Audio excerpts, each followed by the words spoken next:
বিসমিল্লাহির রহমানির রহিম। ঈদ মোবারক। প্রিয় দেশবাসী, আসসালামু আলাইকুম।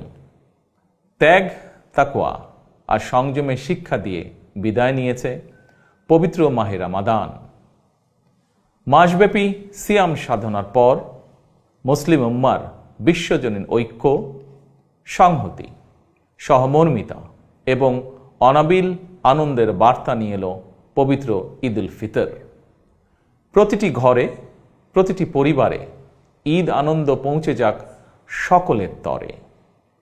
আসুন আমরা রমাদানের আদর্শে উদ্বুদ্ধ হয়ে একে অপরের সঙ্গে পবিত্র ঈদ আনন্দ ভাগাভাগি করে নেই। ঈদ উল ফিতর উপলক্ষে আমি প্রিয় দেশবাসীকে জানাই পবিত্র ঈদ উল ফিতরের শুভেচ্ছা। বাংলাদেশ সহ বিশ্ব মুসলিম উম্মার প্রতি জানাই আন্তরিক অভিনন্দন ও মোবারকবাদ। ঈদ মোবারক। আল্লাহ হাফেজ।